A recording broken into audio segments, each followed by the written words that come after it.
45-yard line, I don't wanna kick it with you. No photos, I'm focused on the bigger picture. Tell me when you back in town, I get dinner with you. Never used to get up in the kitchen, now I'm cooking with the guys. And we're back with another episode of No Cap Sports. Let's go. Episode 5. Yes, sir. We got Bryson, we got Kai, We're being in the house. and we're feeling alive. I'm not doing that. Okay. Not. You know, I thought you were gonna follow it up. No, we were doing that earlier. I'm done. Yeah, I'm not gonna rap on the podcast right now.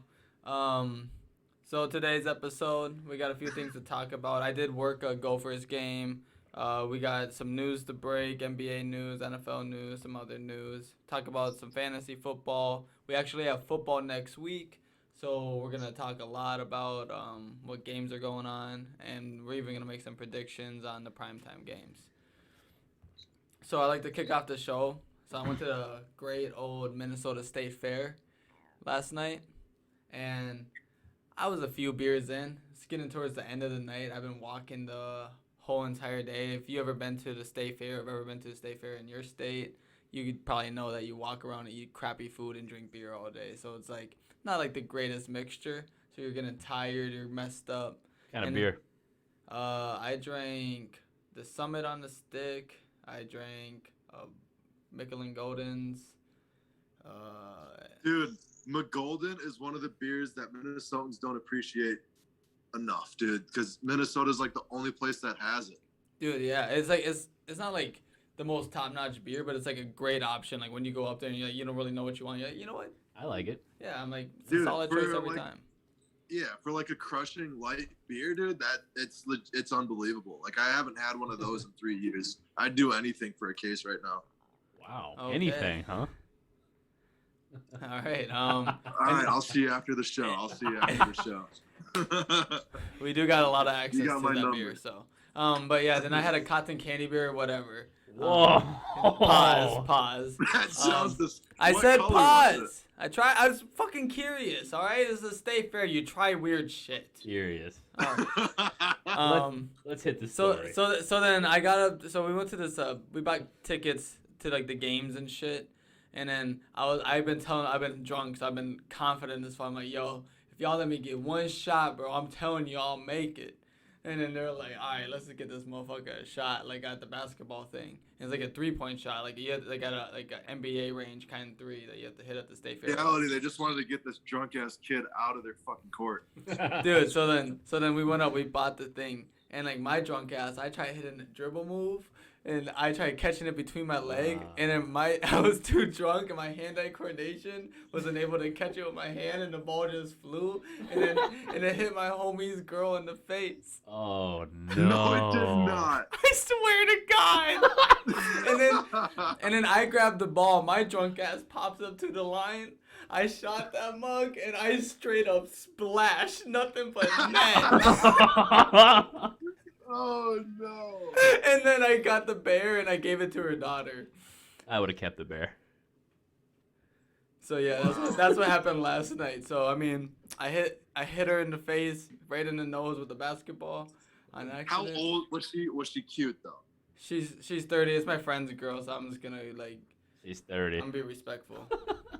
I like older women. All right. Good to know, Kyle. All right. But yeah, and like I felt bad though. But hey, your boy splashed. I promise you that. You know, actually, so one thing, I got to shout out the Minnesota State Fair, because I've been to like probably 4 or 5 other states. Like Minnesota, actually, like that shit's legit. Like they section off like a 10 square foot radius or whatever, like or 10 square feet, 10 square miles. Like other places, it's just a block. Like, dude, no, honestly, like Valley Fair is bigger than most state fairs around the country. Yeah, dude, I heard it's like Minnesota and I think like Texas are like the top 2 in the country. Yeah, Minnesota, Texas, I hear is legit. Yeah, I mean, it's not much, dude. It's like a little like county fair at most other states. Like most people don't even go, but for Minnesota, like people live for it. Yeah, people come from out of the states just to come there. Yeah, I was tempted to go again today. Honestly, I was like, shit, I'm not really doing anything. I'm like, it's just it's a lot of money. It's a lot. So I'm Yeah. like, Oh yeah. Yeah. I'm like, going 3 days in a row. That's just gonna keep draining my bank account. I can't do that. But Yeah.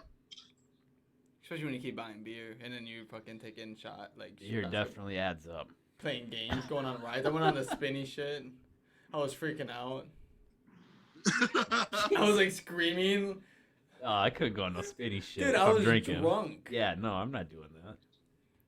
I was like, I was like making like random friends. I was talking to anyone too, and there's so many people there. No, that's the Guys best. handing out his business No, it was card. hella fun. Yeah, that's the best.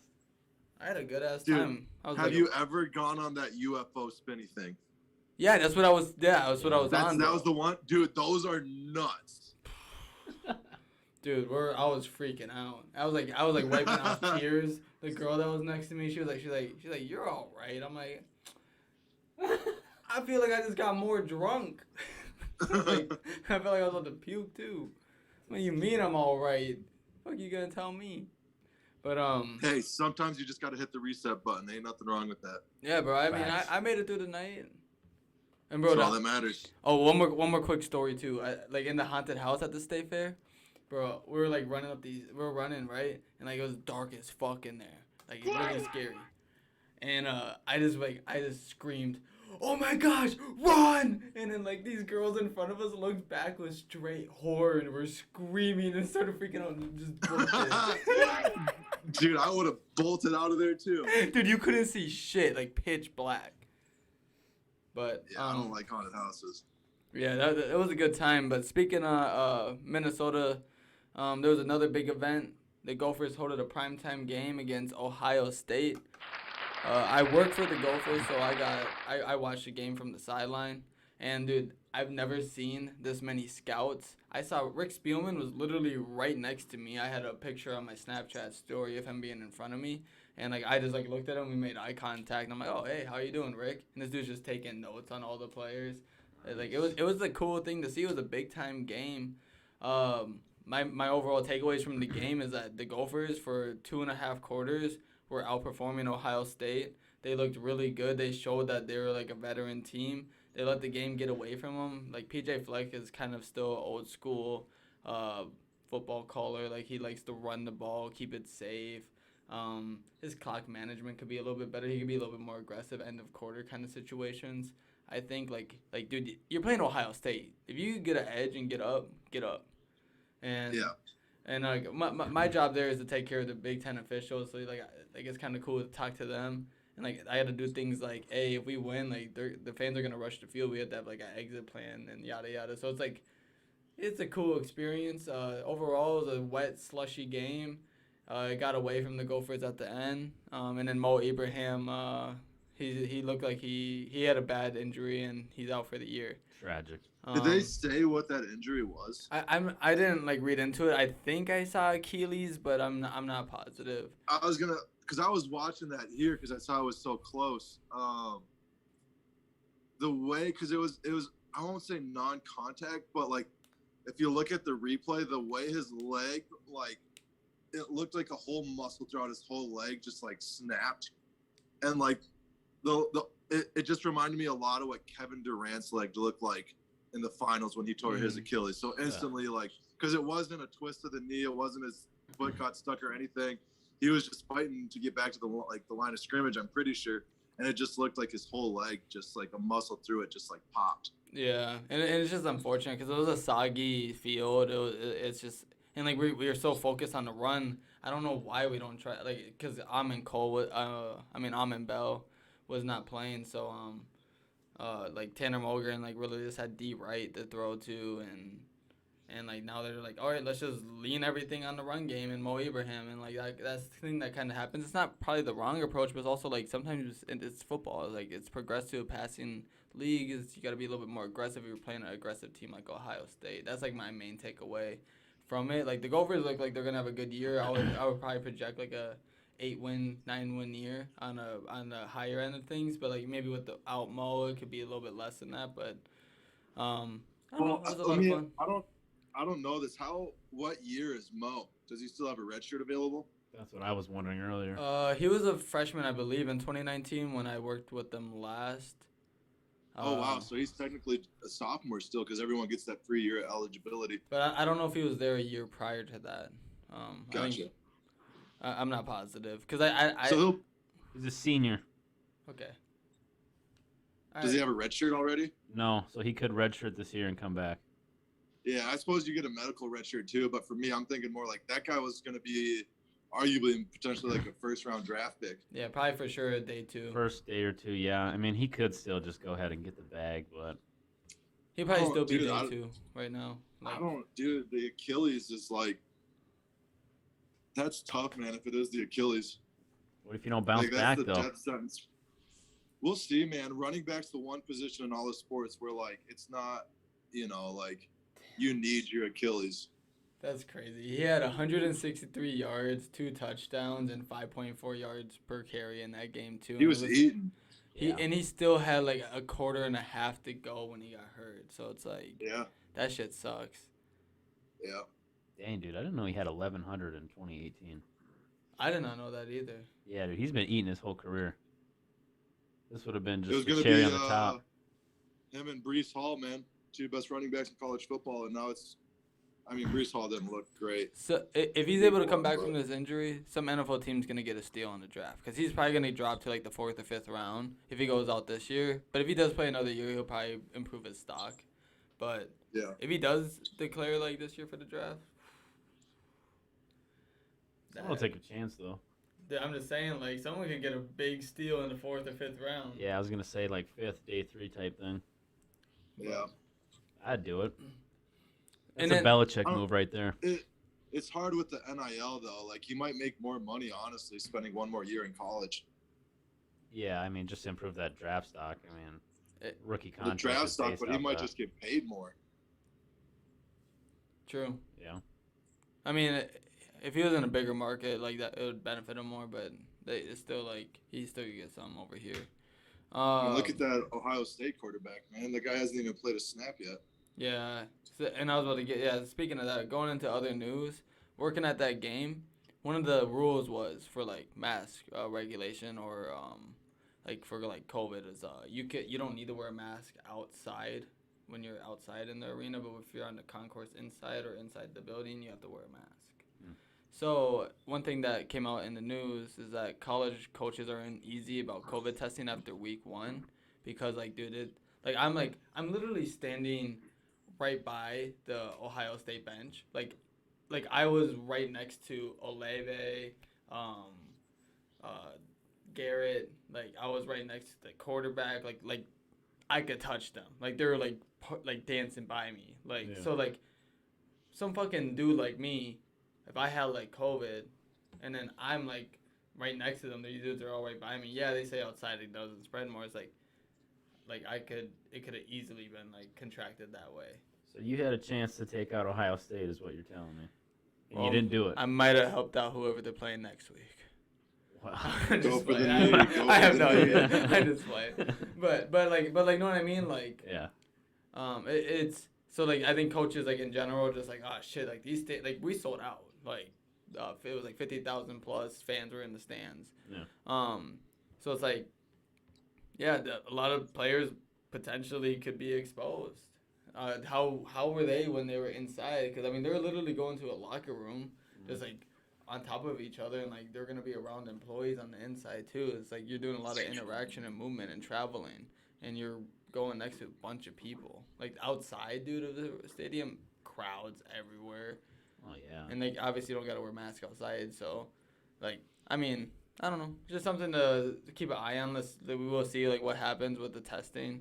Well, kind of a little beyond that, though. Do you know if colleges are doing online school or are they back in class?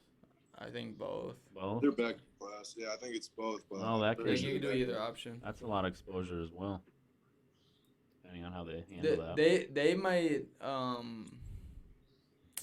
yeah I don't know they probably give the players an option for both and they're not gonna make them choose. Yeah. If they want to go to class they go to class. If they want to watch some classes online like they videotape some like classes so be going to the U of M I kind of understand like if you want to like not go to your psych class, like they normally upload like a video. It's like it depends on like what level you're at, obviously, but Yeah. or what year. Anyways, in other news, we didn't get to talk about this last episode, but Bishop Sycamore, Dude, that's my favorite school. they like lied to ESPN, just clearly not ready to, or had the talent level to play. I respect the move. Wasn't it a bunch of guys too that weren't even high schoolers? It was like a bunch of like guys that wanted to get like a second chance.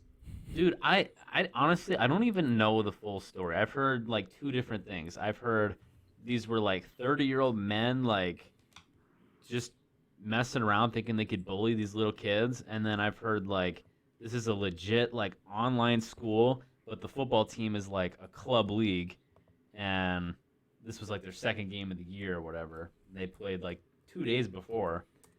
And then I saw something else where they were like 0-6 last year. So I really don't even know. But whatever it is, they lied because they claimed to have all these D1 prospects.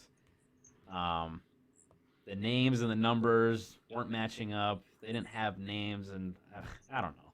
It was a mess, dude. I don't know. Should we? They have should we names. watch? They're real people. No, I know that. I'm saying like the rosters, like that the announcers were trying to go off of.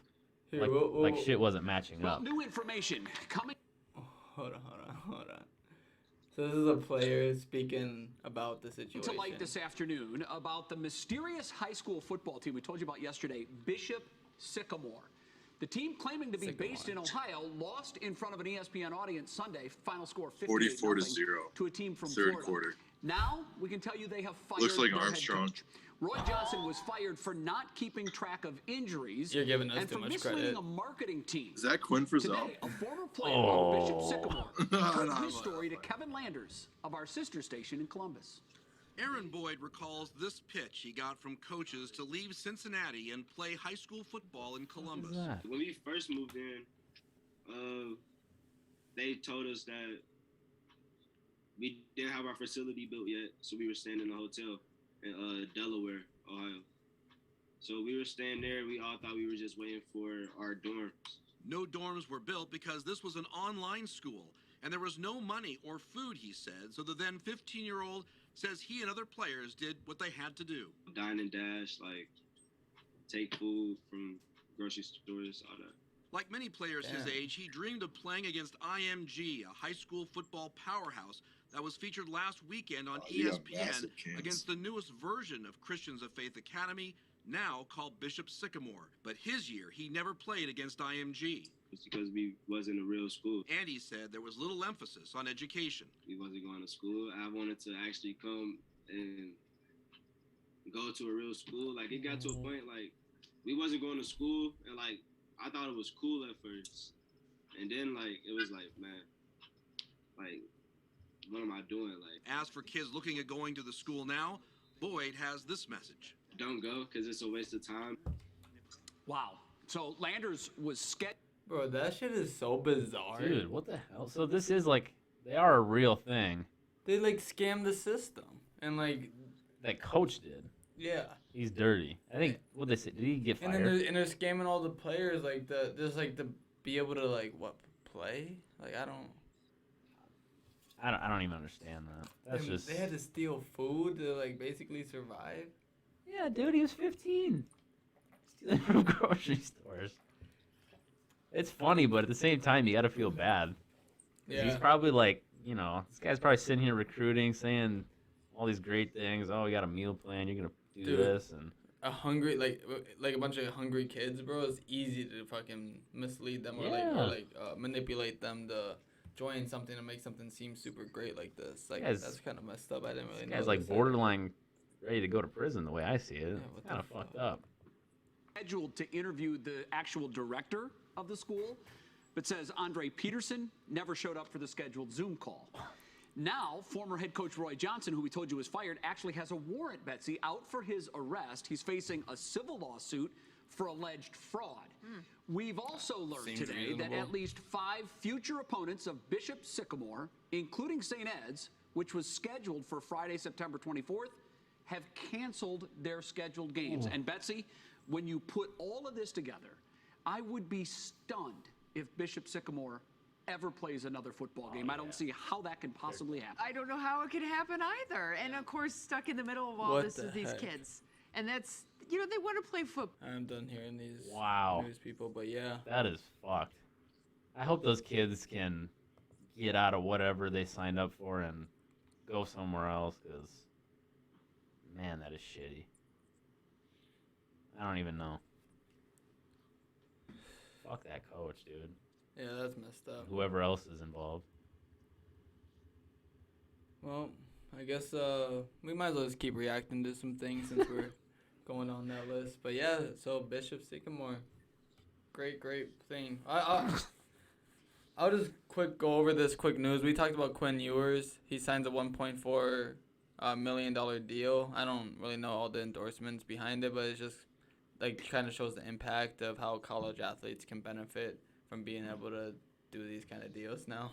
Better not bust, but man, he's set up for a solid future already. Yeah. Oh, who cares, dude? Bust, bro. You got your paycheck. Yeah, to be honest. Straight up. That's what's cool about it. And also, once if he is really good, but he gets hurt early or he has a short career. Yeah, he's got something to fall back on. That's what people always forget to understand. It's you're trying to live a life, and that's a lot of fucking money, but they bring in a lot of money too. So.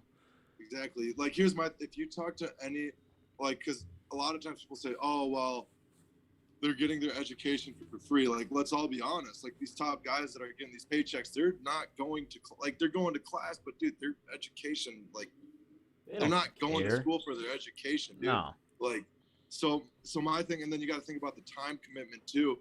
When you're a player, if you talk to any collegiate player, they're all yeah, I should be getting at least something, man. To be able to go out and take their gal out for dinner or something, or guy, right? Whatever. Yeah. I like it. I think college players should be getting paid. Yeah, especially the top guys. I mean, they're filling out 50, 60,000, seats in a stadium every game. They got to get something. Dude, at Ohio State, it's 80, 90,000. I'm pretty sure at the Horseshoe. Michigan's got 100. Yeah, I think it ends up being 111,000 or something they can put in there. That's ridiculous. Insane, dude. All right. Now I'm going to play these videos on Instagram. We'll just react to them quick. This guy's a freak. What the hell? Dude, this junk in is the trunk.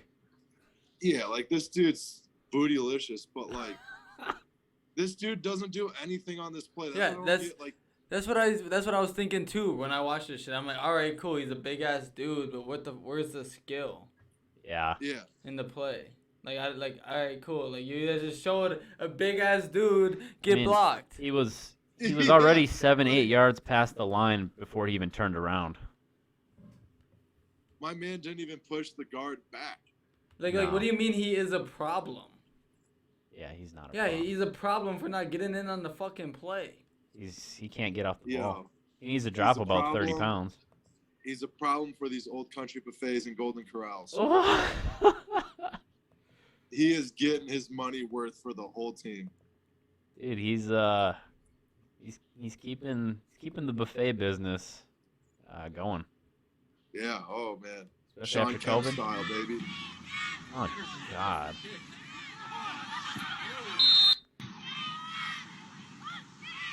What? I just don't understand.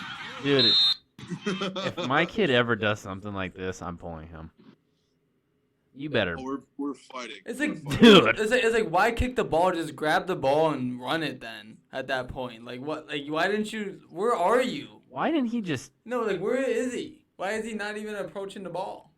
I mean, tackle him at this point. Yo, Boom. Why are you standing right there? Dude. What? Because that's a live ball. Why are you just standing by it? I get these are kids, but they look old enough to where they should know. He pushed his head. See ball, hit Sports ball. Center, man. You're old enough. Yeah, no shit. Bishop Sycamore kicker. Do you see the comment? Dude, I don't know if you guys watch this guy. It's awesome. Oh yeah, this kid looks like he's a 12-year-old emo kid. Come on. That's Zach, right? I tell you one thing, Pimble, it is though. Michael's a fighter. Look at that. Get right. Patty. Yeah, he's a fighter, boy. Oh, he's Patty the baddie. Dude, this guy doesn't stop.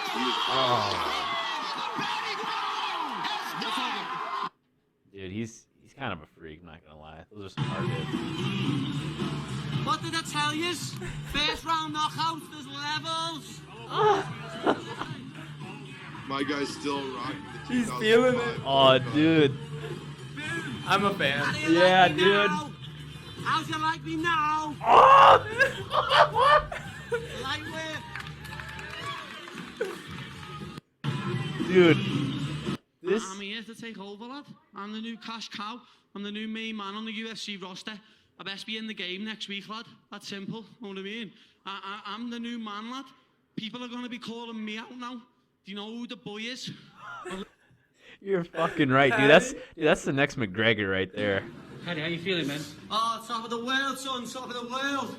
Said first round finish, lad. I don't chat shit, lad. I'll tell it how it is. We don't do if buts or maybes, lad. We do absolutes. Give me even a few nice leg kicks, though. Give him this view. Paddy, how you feeling, man? Oh, top of the world. Yeah, dude. I'm on the train, man. This kid's legit. I can feel the hunger. Well, yeah, we'll be like one of the first people. Like we're gonna be following the Patty train. I like it, dude. I can hear it now. Him saying some Connor shit. He should have killed me when he had the chance. It'll be sweet. Oh, great fantasy. I'm not pulling up the fantasy rankings yet. I'm just pulling it on screen for now. Now that we got through reacting to that stuff, I'll go over some NBA news that happened over the past week. So I guess Chris Finch broke at the State Fair that Anthony Edwards grew 2 inches for the Minnesota Timberwolves. So I guess he's 6'6" now. And Anthony Edwards said, "Don't let me get the 6'6" because I'll be the next Jordan." 6'8" with the hair. That's also no cap. No cap at all. And this guy jumps like 40-inch plus vertical, so. Yeah. 2 2 inches can make a pretty big difference, folks. Well, for defense especially. Oh, yeah. Like, it's going to help him out, like, growing to becoming a better defender. I mean, 6'4" is, like, fine, but 6'6", like, that allows you to guard threes a little bit better, too. I mean, you got to think, too, you know, it's not just his height that probably grew. I mean, he's probably got some length to his arms as well.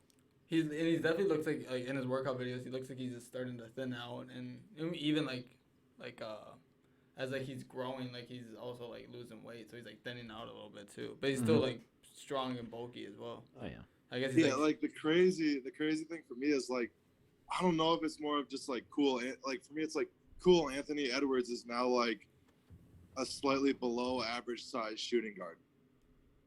No, 6'6", I'll say is like the perfect size for a shooting guard. Kobe was. It's what Jordan was. Vince. It's like the ideal size for a Vince was two-guard. much taller. Vince was much taller. You want to bet? Much taller. Dude, I'm pretty sure Vince Carter was like 6'8", 6'9". You're smoking crack. No. I got you. You're full of shit. At most 6'7". My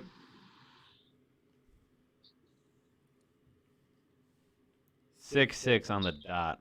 Come on, dude. Yeah, Grow but up. that's him now. He's old as butt cheeks. Dude, he's always been 6'6", lose man. an inch by the time you're 30 or 40, bro. Come on, man. He's I've been already 6. lost it. No, I mean, you not haven't. much, but you know what I mean. Dude, Oh, I'm willing to bet all of our fantasy dudes that you're full of shit right now. No, I'm thinking of Tracy McGrady. I just looked it up, so shut up. McGrady's 6'8". Yeah. Yeah, he's more of So- a 3, anyways. But I'm just saying, like, What an yeah, idiot. like it's different now, dude. Point guards are like 6'4", 6'5". LaMelo Ball, point guard, is like 6'8". I mean, Steph Curry's 6'3". He's probably the best in the league. Damian Lillard's what, 6'2", 6'3", Yeah, 6'3". and then Chris Paul's like what, 6'2". I think he's like 6 flat. You don't. Bald-headed Those ass. are like the 3 of the best point guards in the league. I mean, they're not that tall. I also think that Google, like, I don't know. I think these guys are taller in person. What? All right. Speaking of, since we're talking about tall point guards, I think Embiid put this out here on a tweet, quoting something saying that there's no beef between him and Simmons. I think that my speculation is that the Sixers told Embiid to say some shit like that. Yeah, just keep a low profile. Well, like, why Move would you on. want to like make its value go down? Right, there's no point. And then going off of that, there's all these reports coming out that the Warriors have no intentions, the Kings are out, like a lot of these teams are out. I'm like, all right, well, what team is left that trade for Simmons? If it's not the Warriors or that, it's basically what, the Timberwolves and Raptors now? Are the Trailblazers in talks? I don't think so. I mean, unless they're just willing to do like a McCollum flip, I guess. But would that make Dame happy? I was thinking Dame. No, like Nah, I what? think Dame Dame's doesn't. Dame doesn't. No, I don't think Dame's out. There's been no reports. It's been quiet as crickets. There's actually been reports saying the exact opposite on Dame. I haven't seen anything that's indicating that he is gonna request a trade to move out for the season. It seems like he's all in on playing for the Blazers this year. I got one rumor article for CJ McCollum to be involved, but I haven't heard much out of Portland. No, I don't think Portland's in. I think Portland's rolling with what they got. I don't even think they view Ben Simmons as a piece. Like, that's the problem. Like, Ben Simmons isn't viewed by every team as that piece that you want to build around. Like, for No, he's not a building block. Like, he'll be he's a good, like, he's very specific to where he can fit in. Like, he wouldn't fit in Golden State. Best fit for sure is Minnesota. Like, by far. Depending on what they have to give up.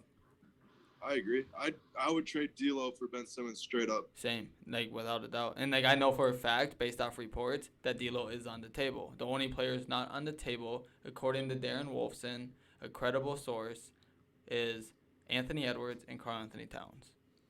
So, anything goes. They could make this deal work. I've seen, like, a trade like Malik Beasley, D'Lo, and, like, McDaniels or something like that for Seth Curry and Ben Simmons going back to the Timberwolves, and then maybe I wouldn't do that. I don't know if I would. Like, I want to. McDaniels is a lot. I would try to keep McDaniels. I would rather trade like a younger, a different young. Here's my thing too. Like, Beasley's what, 24 years old? Dude, but you have 23. you have to give up some type of value in the trade. I'd rather just rock with what we like. First, to give up Beasley, I think we'd be selling massively low on Beasley. Dude literally just came out of prison like a month ago. But that's what I'm saying. Like, his value, unless you like literally just poops the bed, this is going to be the lowest his value ever is. If we hold on to him and he's what he's shown he has been, like, now I don't think he's a starter on any team, but he's a great sixth man to come in and just get buckets. Like, dude, I don't. Yeah, but that's an expensive six man. He's getting paid starter money, and then if you're gonna have to make a move that pushes the needle, you're gonna need to get a guy that is. Hold on, freaking A. We lost Kai, so I'm gonna get him back before I finish that. Oh, Kai. I mean, no, this whole Ben Simmons thing. This thing's gonna I'm kind of confident in my prediction. Yeah, I mean, I remember what you said last week, too, about it happening kind of like the Jimmy Butler situation. It's inevitable. The thing I want to add to that is, everyone's debating, what can we give up, this and that, and, there's how many picks Philly wants. Well, you got to remember Ben Simmons is coming off a terrible postseason, especially shooting-wise. I mean, there's a chance, too, that Philly might want to actually hang on to him right now, play him, and try to increase that stock, or at least get teams confident again. Yeah. In getting him. Yeah, I don't know what happened, Kai. That could be playing a role. You okay? Yeah, I'm here. Okay. Yeah, well, I mean, I forgot what I was kind of saying before you left, but basically, like, with Ben Simmons having like one of the best defensive players over a guy who's not the best shooter. He's a very good shooter, very decent scorer. But if you could switch that out in a trade that help you upgrade to be able to add someone that could help you become a better defensive team, because he is literally like top 3 defender, probably a top 3 on-ball defender in the league. And that's who's our 4 right now? Ooh. The Timberwolves? Yeah. It depends on how you look at the roster. I don't know how they're gonna put it out. I guess like if you can put McDaniels there. I don't know if you want to right now. I'd rather have McDaniels at the 3. Torian Prince, I guess, could play the 4 a bit. I feel like he's more of a 3, but Same. Yeah, it's like we just have kind of small 3s unless it's basically no one. Ben Simmons would have to be it. I mean, honestly, thinking about it, right, like, there comes a point where you need those veterans to come in. So it's like, let's say, theoretically, right, D'Lo, Beasley, McDaniels for Simmons, Curry, and say a second rounder or some shit, right? I mean, that's 2 starters, right? Like, you're trading 2 starters for a starter, a 6-man with legal issues that gets paid a lot, and then a prospect. Like, I guess I wouldn't hate that. The reports are though is that the 76ers don't want D'Lo. So honestly, I don't even think this is like a non-starter. I think what like the most realistic situation in my head that I could think of that hasn't happened yet is that Bradley Beal has to request out of Washington. And in that way, that gives a 3rd team for the Timberwolves. Because, like, I don't think Washington would want Ben Simmons either. Like, I don't think a lot of teams view his contract and him as someone to build around. I don't think, or else I think the Wizards would push that more. Like, it's not coming from their end. The Wizards are only going to do that if their hands are forced. So, if the Wizards want to rebuild, that's when it makes sense where, like, the Timberwolves and Sixers could send them a bunch of rebuilding pieces, like draft picks and young which players. They should anyway. I mean, rebuilding what? They're a dumpster fire right now. Exactly. So like that's the only realistic avenue that I could kind of see, unless like OKC wants to get involved with Shai. They got the picks too. So absolutely. OKC wouldn't give up picks. OKC wouldn't give up picks in that, and depending on like what they want to get back. But I don't know. I actually love what OKC's doing, but I'm not giving up Shai. Me either. And that's what I mean. It's like who would OKC give up? Because you gotta look at like the Sixers want a guard that could shoot. So like, what teams are gonna give up a guard that can shoot? The Timberwolves have today's D'Lo. NBA. Yeah. I guess the better question then is, like, do you think it's more likely that Simmons gets traded, or do you think Simmons is 110% getting traded, without a doubt? I literally just watched one of his players talk about him like he's gone.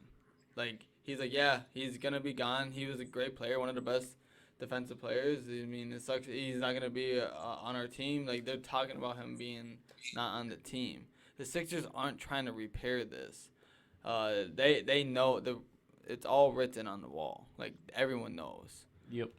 And that's his value is dropping drastically, and there's nothing that Morey could do about it. And he just the longer he waits, the value drops. That's why Jimmy Butler, when he got traded from the Timberwolves, he only got traded for Robert Covington and Dario Saric,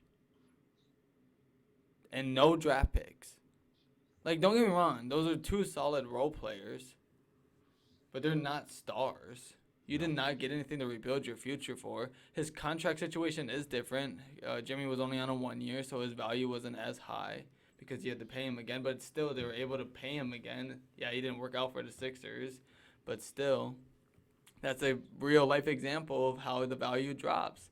And that's why my prediction is that end of the day, they're going to look at the Timberwolves deal, and they're going to be like, all right, you guys are the closest thing that we got to making this, like, work for us as well. That's what they're going to get. And that's why I made my prediction. I still think that it's decent odds that it could happen. I mean, it's the Timberwolves, though, so, like, they'll probably fuck it up somehow. But Something to keep an eye on is actually like one of the more interesting sports stories going on. It's kind of dragging out a bit, but it's like that's how these things kind of go. Yeah. In other news, we could just kind of talk about some of these NBA trades and transactions that's kind of happened. Celtics trade Chris Dunn, Carson Edwards, and a 2026 pick swap for Juancho Hernan-Gomez. And Juancho was traded in a trade with Jarrett Culver for Patrick Beverley to the Timberwolves. That's Memphis. Yeah, Memphis. It's a whatever trade. Bench and depth. Juancho is whatever. Chris See how Dunn it is goes. whatever. I've seen both of them play with my two eyes for like. It's crazy to see how far Chris Dunn has dropped. Yeah.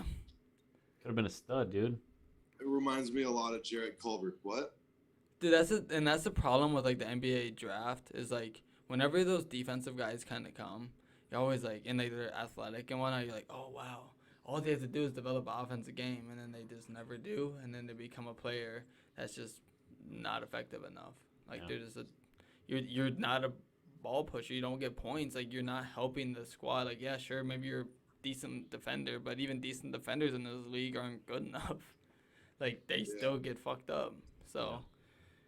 We'll see. It'll be. I'm curious. Actually, thinking about it now, I'm curious if these rule changes will affect players like Chris Dunn in a positive way, like kind of revamp their career. Oh, for sure. I think defensive numbers are gonna increase, and like they're gonna be protected a little bit better. But I mean, end of the day, though, some of these like shots that these players are able to make, not like it doesn't matter how good you are, but.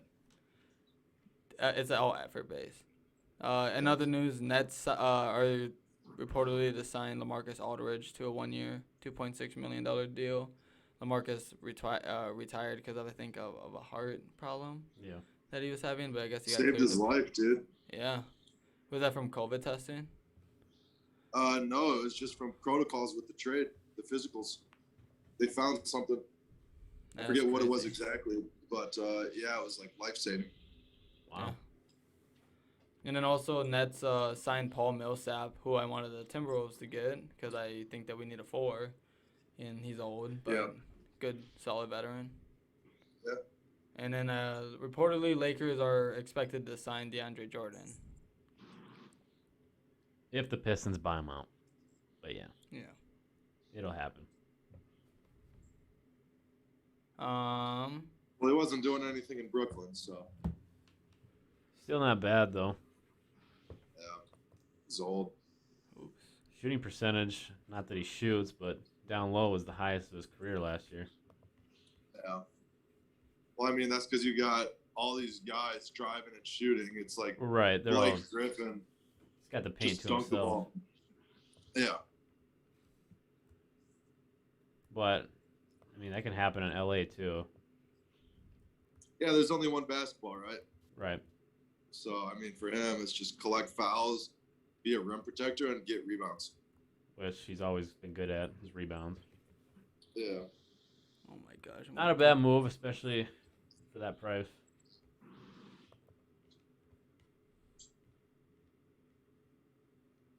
Take some pressure off AD since he absolutely hates playing center. Oh, watching the Brady one? Yeah, I forgot I wanted to watch this. I like this one. And we could watch that 10 touchdown kid, too. Dang, Weird Beard Sports like that? Holy cow. Guys everywhere. Where the heck?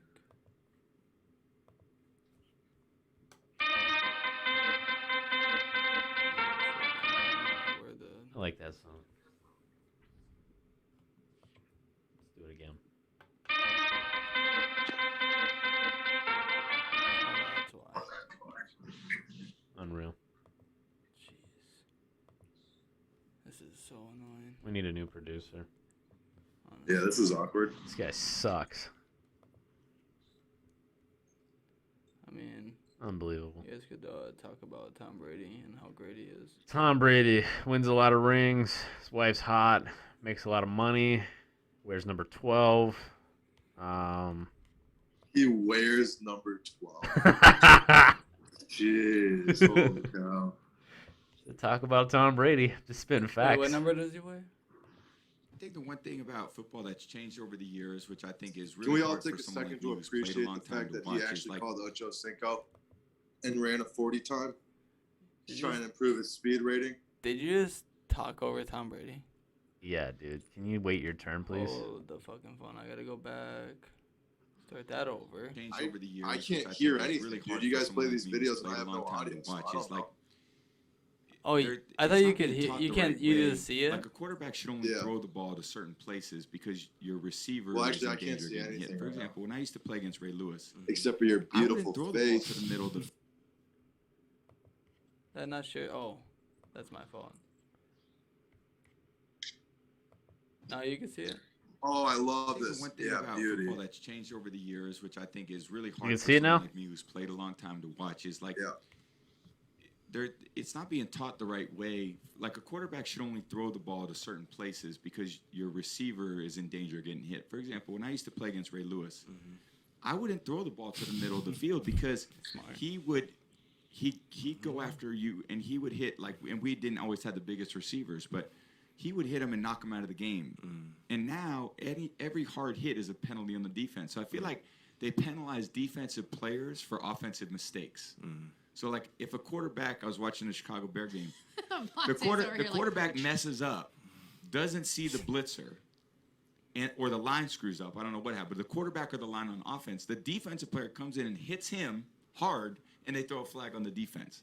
I think the one thing about football that's changed, so they've almost moved the protection of your opponent to you, as opposed to where it should be, which is on yourself. Like if you're a quarterback, you got to protect yourself and your players.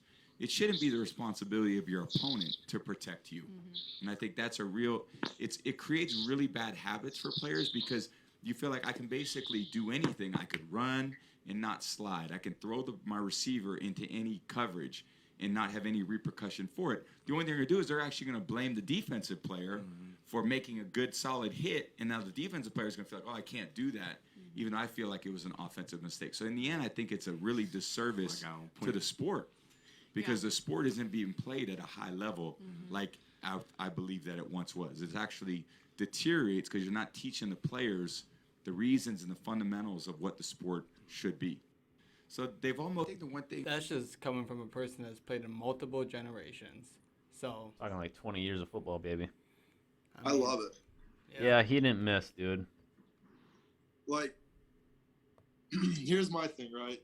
I don't think there's a place for players that go out of their way and intentionally look like they're putting themselves at danger or like intentionally like going after someone, headhunting, trying to hurt the other player, right? Right. I don't think that has anything to do with sports. As much as I hate the Packers, I don't want to see them like limping home to their families, right? Like I never like seeing injuries like that.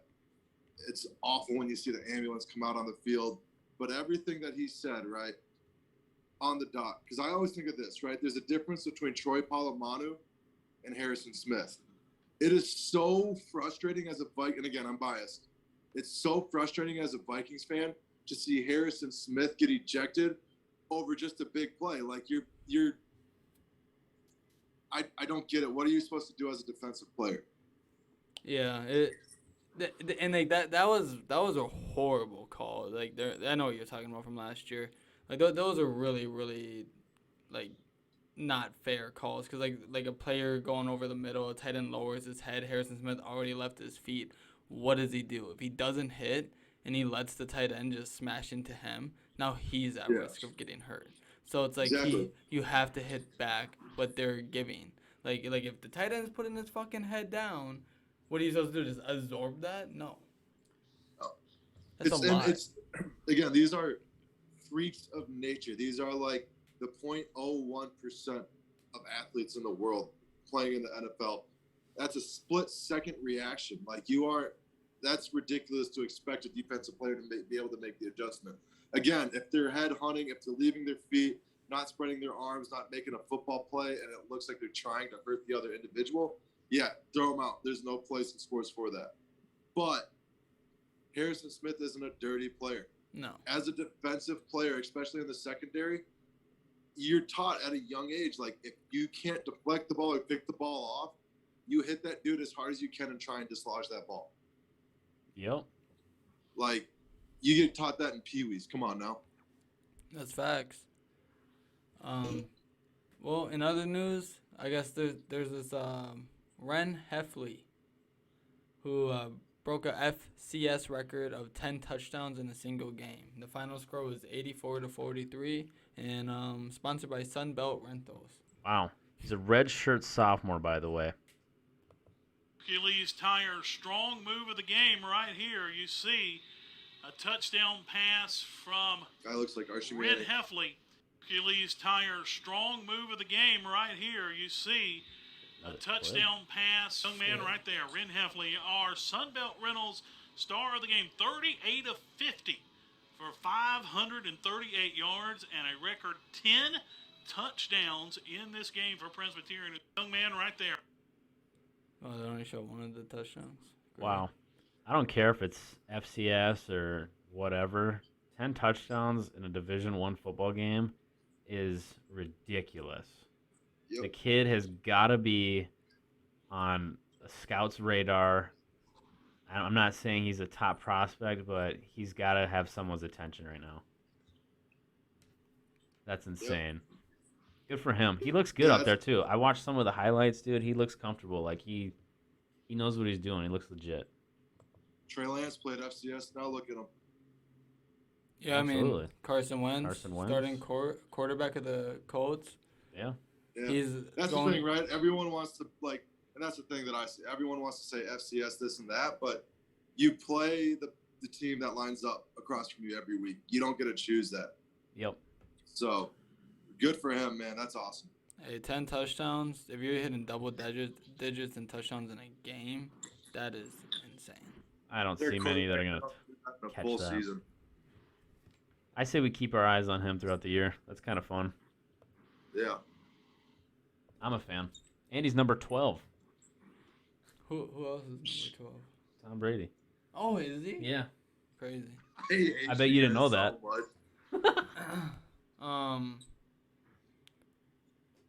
Well, I'll go to the NFL news. I'm going to kick it off with some sad news. David Patton, he dies in a motorcycle crash at age 47. So, that's sad, dude. Yeah, rest in peace, David Patton. I believe he won a Super Bowl with New England, right? Yeah, I believe so. Yeah. That's the kind of thing with like life, like anything could happen. It's like gotta be careful if you're out on a bike.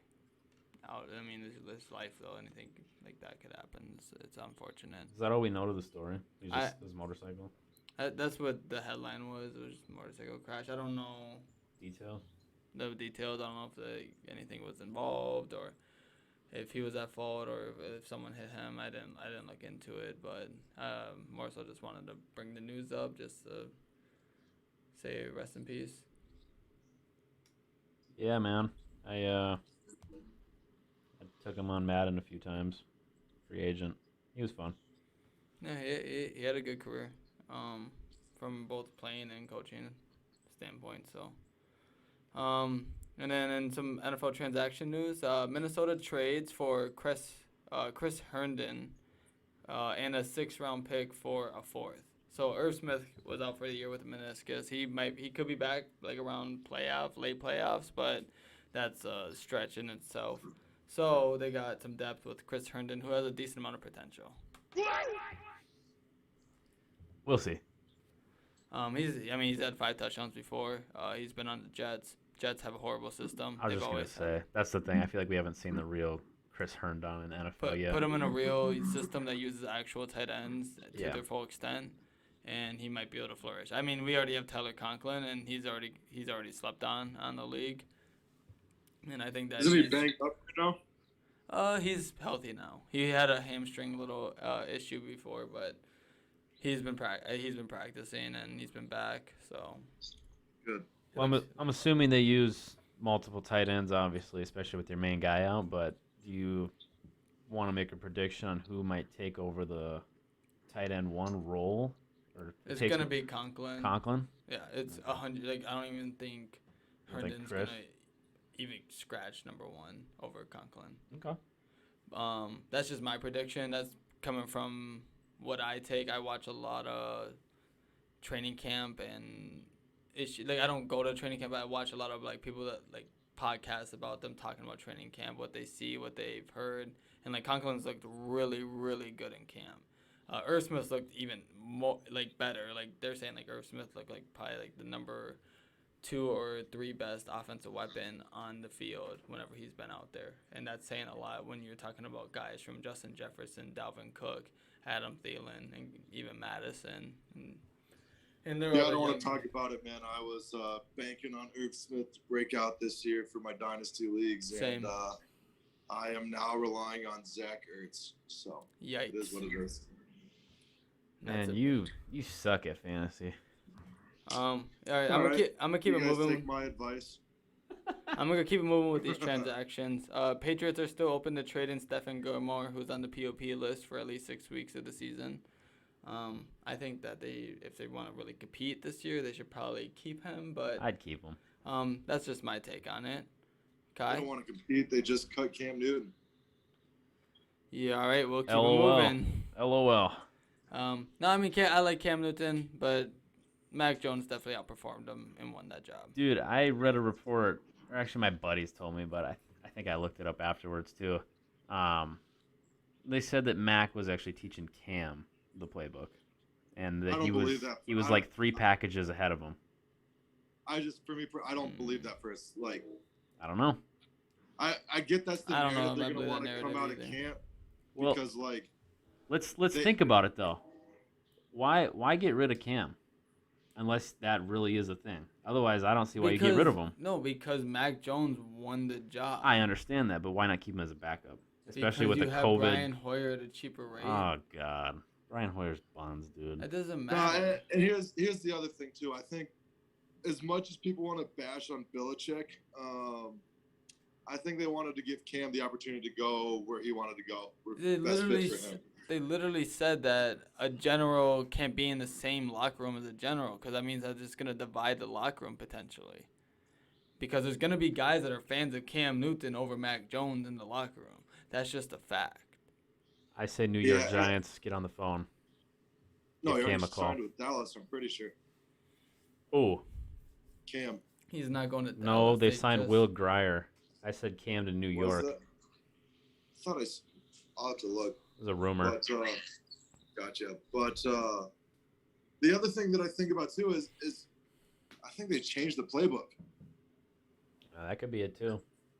I think they're going back to Tom Brady's playbook. Yeah, well, Mac Jones can make the throws that Cam Newton can't. I mean, that's why he won the job. Mac Jones is a better thrower than Cam Newton.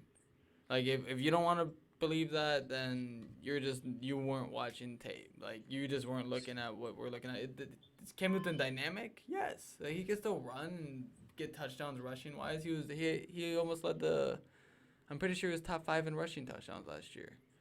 Yeah, dude, he had a lot. so that's awesome. But he's a quarterback. He needs to make big time throws. You're not gonna win a Super Bowl if you're not making big time throws. I'm sorry. That's just the way that the league is built. So I think Cam Newton still has a spot in this league. I don't know if he's a top 32 quarterback, but he's definitely a top tier. That's why I said Giants, dude. Anyone's better than Daniel Jones. Yeah, that's totally reasonable. Same with Redskins should probably keep an eye out. I know they have Heineke and Fitz, but he's older. Houston Texans. All right, let's. I'm just playing. We'll see. But yeah, I mean that's reasonable too. Bears. Someone gets hurt. Sorry, I was just gonna say if someone gets hurt too, Cam's probably the first one that gets called. Yeah, facts. For example, if something happens to Kirk Cousins on the Vikings, would I be more comfortable having Cam Newton over Sean Mannion and Kellen Mond? Yes. I don't want to throw a 3rd-round rookie out onto the field right now. Yep. It's just I don't think that's the recipe for success. I think Kellen Mond could have a good career if he's groomed right.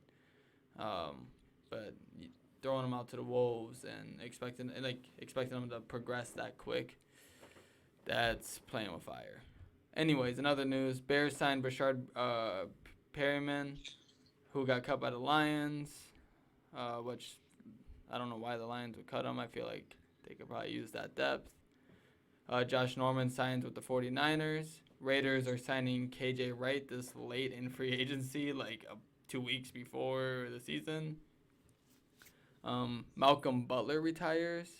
And then the Saints are staying away from New Orleans for at least the first month of the season. Was there a reason Malcolm Butler retired? I have no idea. He's only 31. I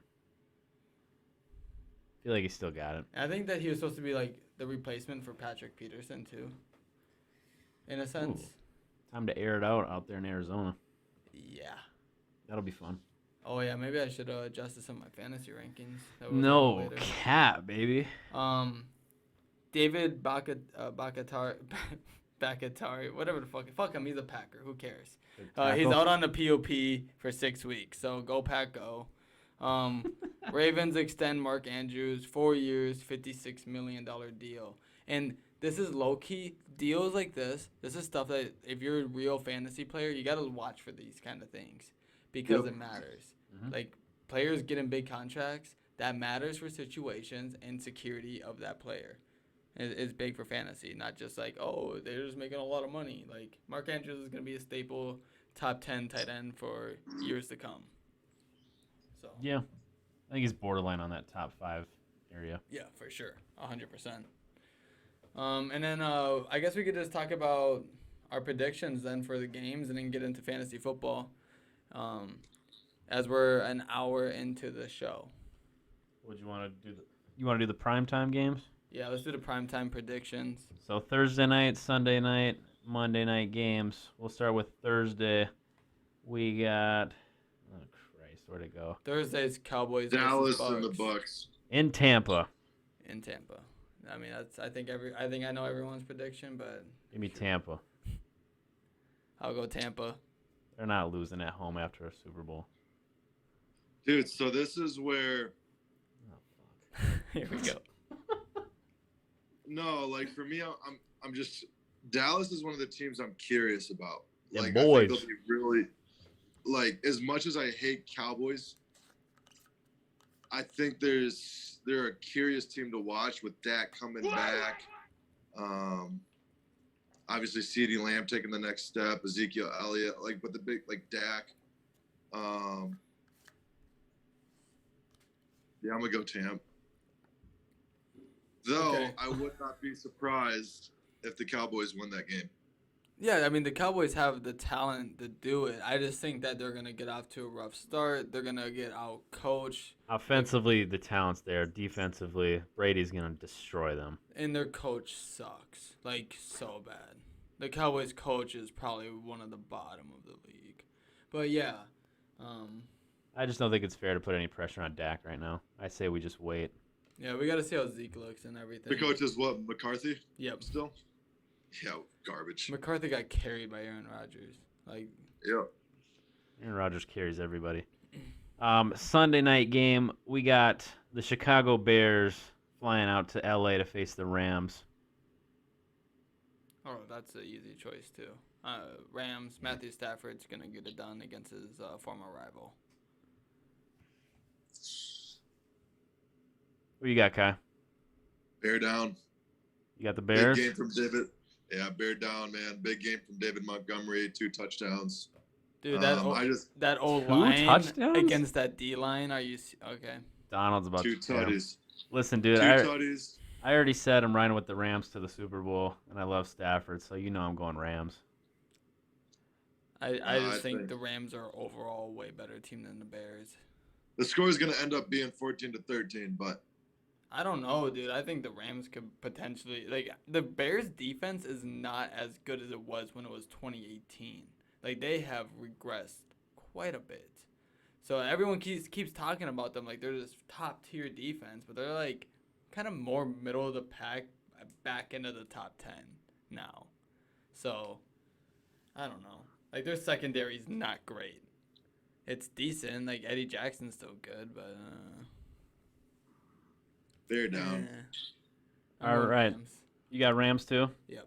Okay. Sorry, Kai. Monday night We'll game. Is there 2 on Monday night this week? Nah, Just one. Monday night we got Baltimore and the Las Vegas Raiders. Yeah, I'm gonna roll with the purple Ravens. I'll go Ravens as well. Yeah, you're not stopping Lamar. I like Lamar. Gus the bus, dude. You already know. Like, this is another game. Okay, like, I went bear down because got to support mom's team, but this is the game where I could see that, like, out of all the primetime upsets, I think the Raiders are the most likely. I give it to the Cowboys over Raiders. I think the Raiders are meh. Like, the receivers are very not. Darren Waller. Yeah, Waller's great. But Love they him. also have Mark Andrews for the Ravens. Like, Mark Andrews is fine. Who just got paid? Who are the receivers for Baltimore? Sammy Marquise Watkins. Brown and Marquise Brown and Sammy Watkins, yeah. Hollywood, undersized. He Sammy still Watkins, had 8 average. touchdowns last year. Or 7 touchdowns, whatever it was. Yeah, I mean, it helps when Mark Andrews couldn't catch the ball at all last year. And I mean, they you're have the Mark only one. Andrews, who, I mean, dude, they had an off year last year. Who Are you guys forgetting the GOAT of that offense? Yeah, Gus Edwards. Gus Edwards. Are you joking? Who's stopping He's that top kid? 5 PFF.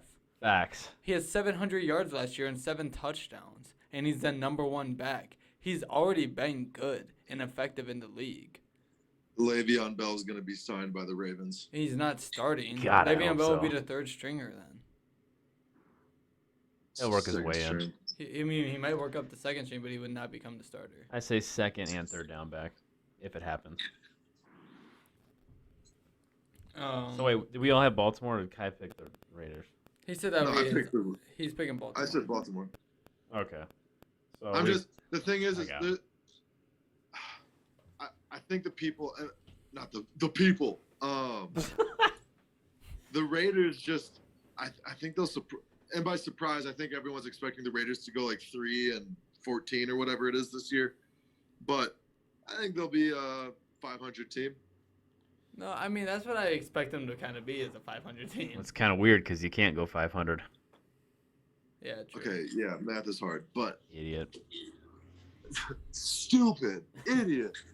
No, but like you got to remember this is the same Raiders team that brought the Kansas City Chiefs to the wire, like both matchups last year. Dude, they always do that. It means nothing.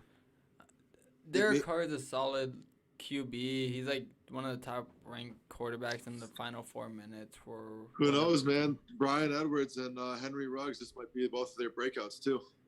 I've heard good things. I've heard good things out of Edwards in camp this year. He didn't get a chance last year because of injuries, but yeah, But he's camp, a good player, but man. camp is always good. Like typically, like it doesn't matter. Camp talk is camp talk. Like you got to see that shit on the field, bro. Indy and Minnesota had really shitty camps. Well, I'm just saying, like. Dude, we just get injured. Dude, like for example, for the Vikings' sake, like, dude, Jake Browning was getting hyped up so much, and now he's not even on a roster. Yeah, that shit's stupid. So it's like. Yeah, you got to get the people excited for the season. But yeah, I guess that's all the news. That's our predictions, and then we can move on to these fantasy football rankings. That I made. This is just top 10 rankings based off matchup for the position groups of quarterback, running back, wide receiver, and tight end. Who's your Super Bowl pick? Super Bowl pick. Probably went with Chiefs. Oh, you did? Okay. Yeah. I just wanted to record them. All right. So these are my quarterback rankings for week 1. So you guys don't have to agree with them. This is just what I got. My number 1 is Lamar Jackson at the Raiders. I think that the Raiders defense isn't that great. I think Lamar Jackson has a lot of things that he wants to prove this year. I think that he's going to get off to a good start. He's someone that does shine under prime time. And I think that he's going to be the number 1 quarterback in PPR for week 1. Then I have Josh Allen number 2 against the Steelers. Same deal with they have a good defense, but I just like Josh Allen in this matchup at home. He has a lot of weapons. He's just kind of a fantasy monster. Then Mahomes against the Browns, that should be a shootout. I could probably even have Mahomes higher. Rodgers against the Saints, that might be a really... Well, especially with the Saints not actually being in New Orleans the first month, I believe, at least. Yeah. So it's really not even home field. Rodgers might have a day. Buy into the Packers stock week 1 for their skill position players, quarterback, receiver, and running back. They're all going to probably do pretty well. Tanyan. Even I have Tanyan on the tight end ranking pretty high as well this week. Tom Brady at 5 against the Cowboys. I think that's like a recipe for success for Tom Brady. That Cowboys secondary is abysmal. I put that at number 1. Like, honestly, I thought about it.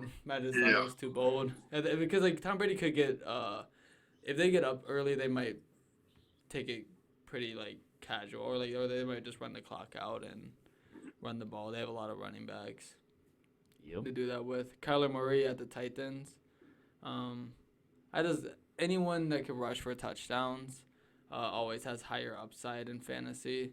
So, like, Kyler Murray and Russell Wilson, even though Russell Wilson's playing the Colts, you can't ever count him out for getting good fantasy points. I've seen him blow up against good defenses. Colts have a good defense, and I just think that it'll probably... He's got weapons. Yeah, like DK and Lockett, they're going to get theirs. Tannehill against the Cardinals. That Cardinals secondary is... You could almost move that up. I thought about it, dude. Like honestly, the rankings was kind of tough when you kind of got down here. You're like, damn, I actually took Dak Prescott off the list. Dude, I'm surprised you didn't, especially with the Julio edition. Yeah, I Play thought action. about it, but they have injury issues with their wide receivers right now. They've been injured all camp, both Julio and A.J. Brown. They barely even practice together, and their tight end situation is in question still. Like, they don't have Jonnu Smith anymore, so I'm kind of curious to see how that goes. But I like him though. If you have Tannehill, I would 110% start him if you're thinking about it. And then I took Dak Prescott off, and I put Matthew Stafford in over him, and I kept Kirk Cousins at 10.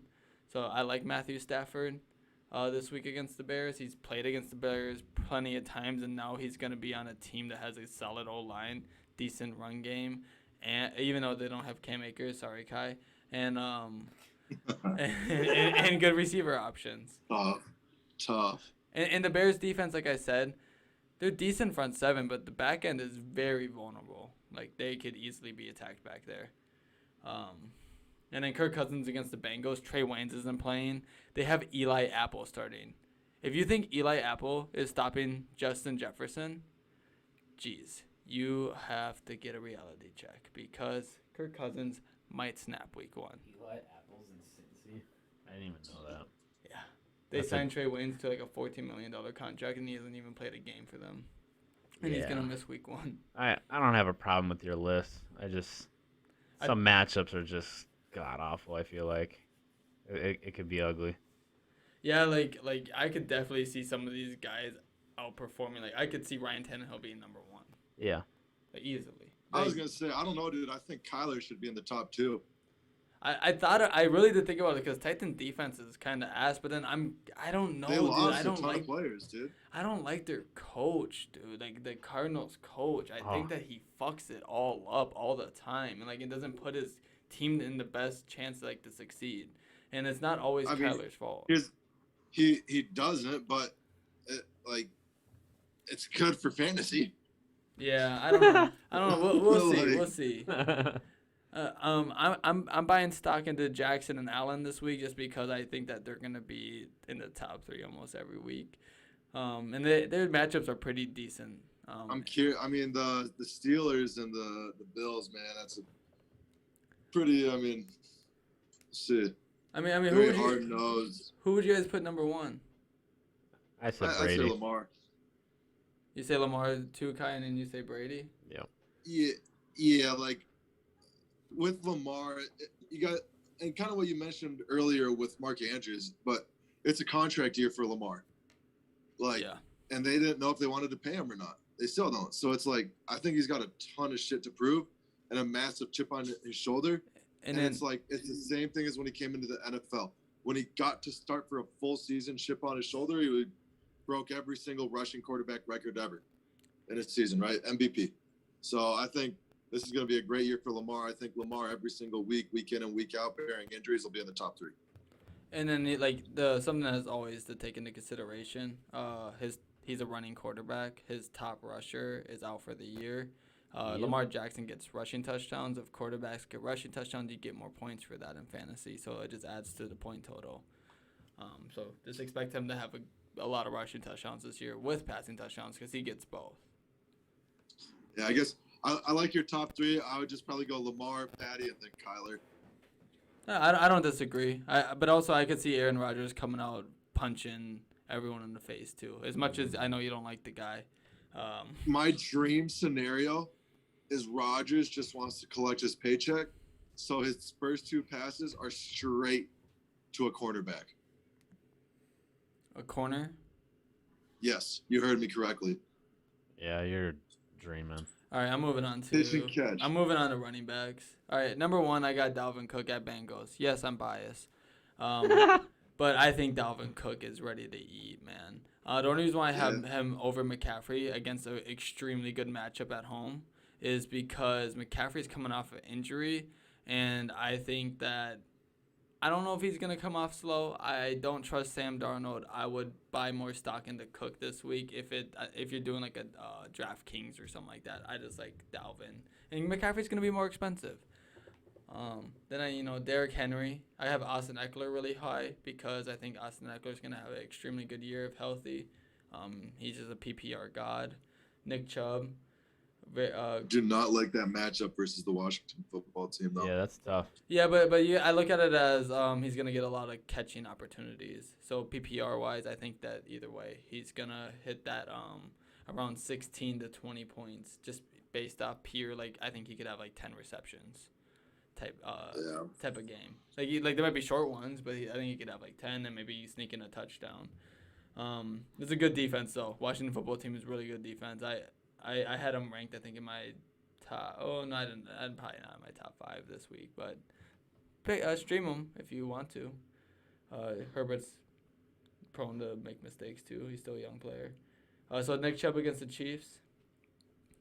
Nick Chubb just gets points. I really like the Jonathan Taylor versus Seahawks matchup. Yeah. I really like that. Aaron Jones. At Saints would be my number 7. I just think that Packers are going to have a good week, unfortunately, against the Saints. Saints are fucking a dumpster fire, in my opinion, down there. Yeah, it's ugly. It's just... Sean Payton always finds a way to scrap together some pirate crew that comes out and competes every week, though.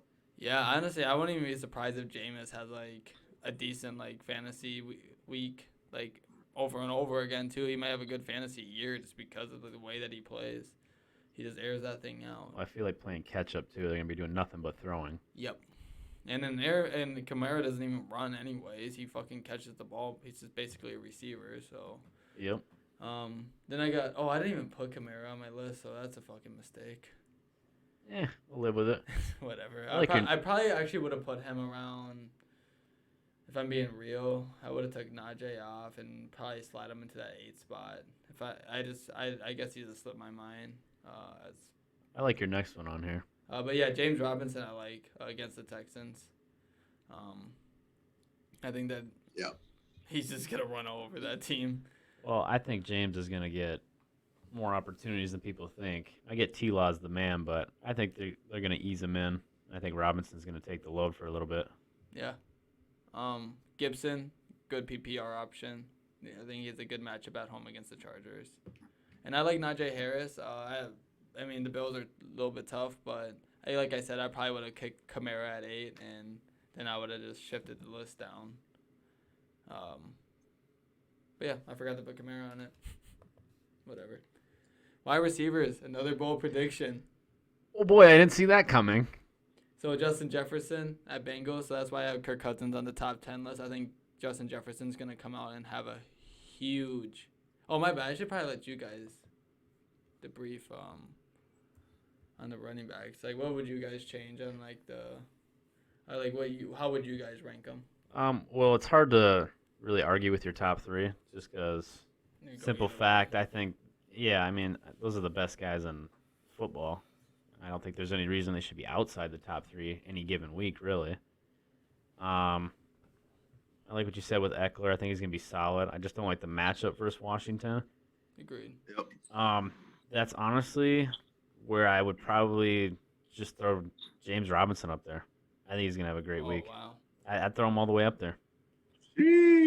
Again, my ranking's based off PPR, so that's why I have what I have. But yeah, I like the PPR. Robinson can get catches too. No, you're not wrong.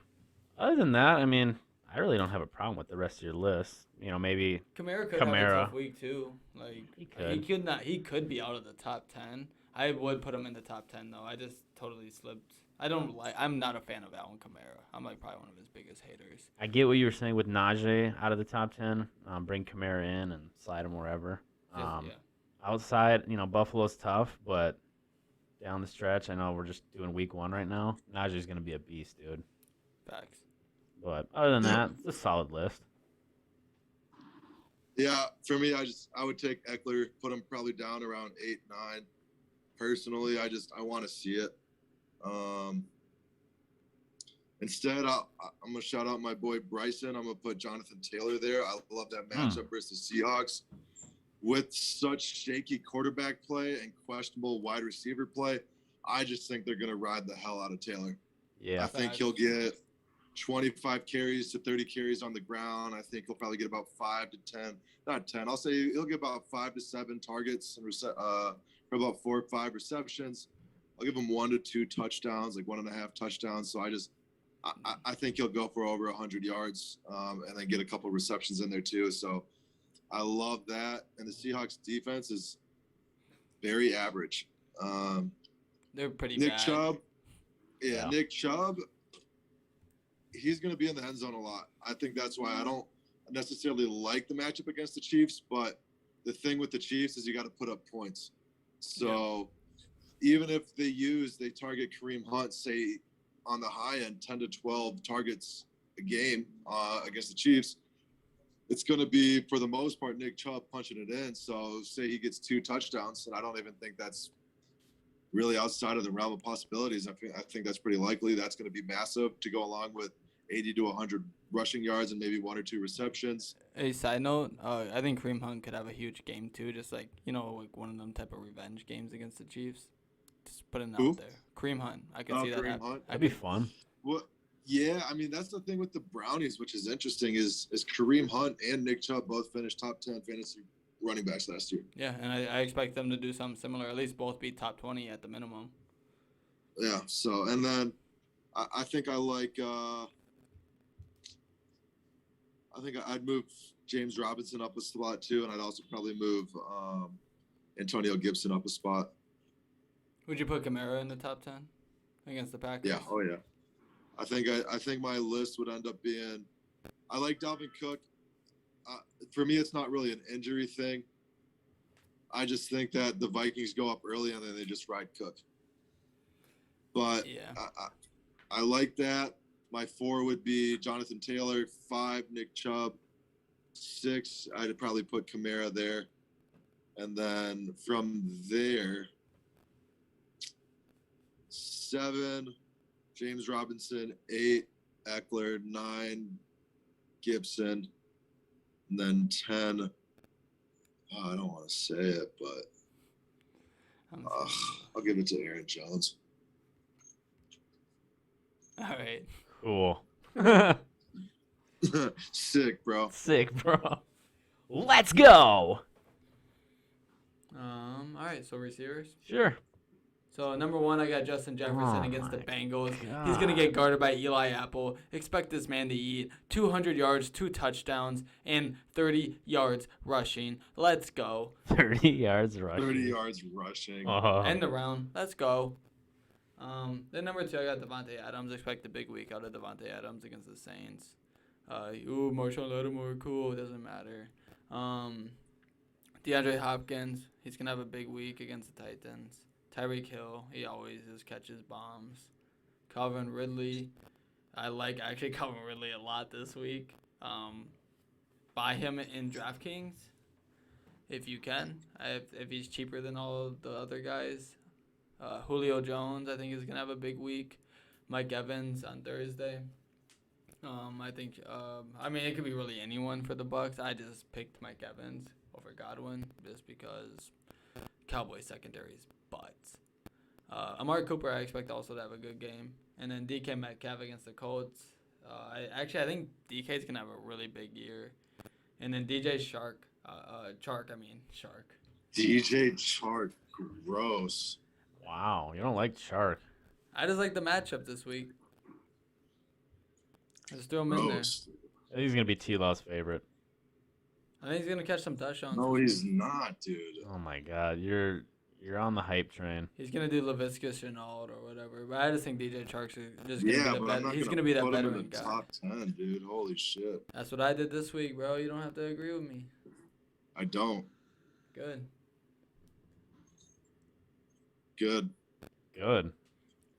Fuck. You could have something constructive. You can make your own list, bro. I just think you come back to me after you see DJ Chark put up big-ass numbers and has 20 points this week in fantasy.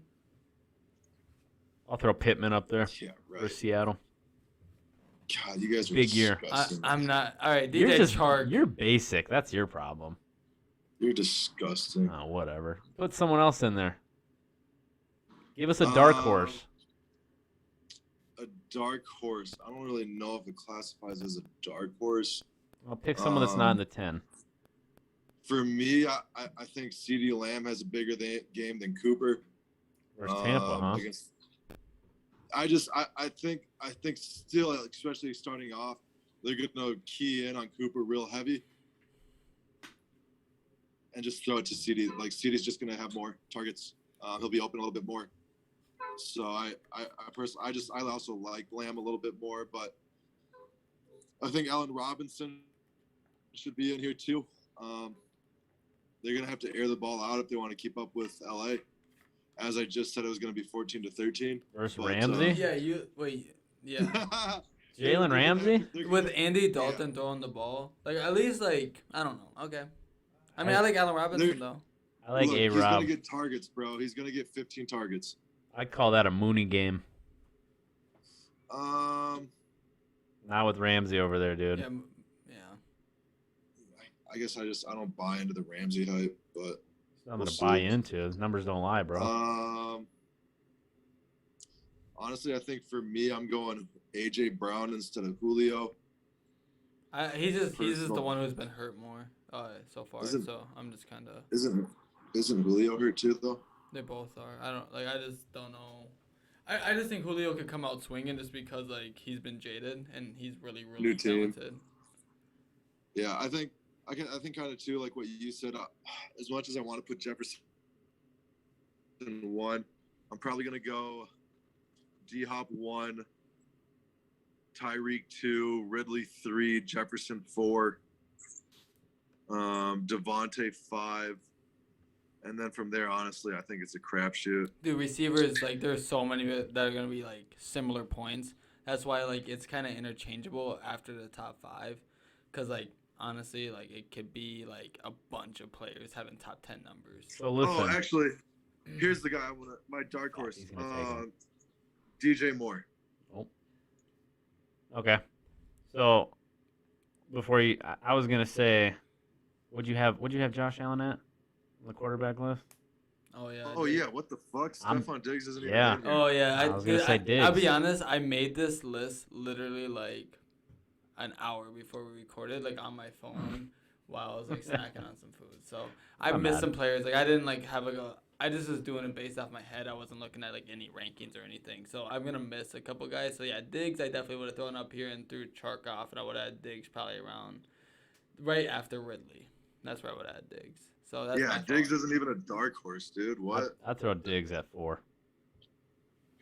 Yeah, it's not a dark horse. No, it's not a dark horse. It's just who should be on there. Diggs at 1. He's open. He's open right now. Whoa. Okay. I like it. I'm sticking with my Jefferson at 1. I think Jefferson will be we'll come back to this. If Jefferson's not the number 1 receiver after this first week, I'll be surprised. How about Ayuk for dark horse or sleeper or just someone that's not in the top 10? No, that's good too. DJ Chark would be my dark horse. That's my dark horse. I just threw him on there as my dark horse. I was like, who's the off-ball player? This is why I wasn't thinking. I'm like, you know what? I'm gonna throw DJ Chark up there because I've seen him put up big numbers, and he actually has a quarterback that could throw him the ball accurately. Has he put up big numbers though? Yes, he has. Barely, dude. What's your problem with him, dude? What's Laviscus? not that good. No, Chenault's gonna have a decent year No, too. I just think that the veteran big target guy in the end zone is the most likely dude that's gonna. Bro, like let's look at last year, right? Let's look at last year. He missed 3 games due to injuries, right? So he missed 3 games. Last year, fantasy point wise, you want to know how many times he scored over 15 points? Dude, Minshew did not have a good 3 year.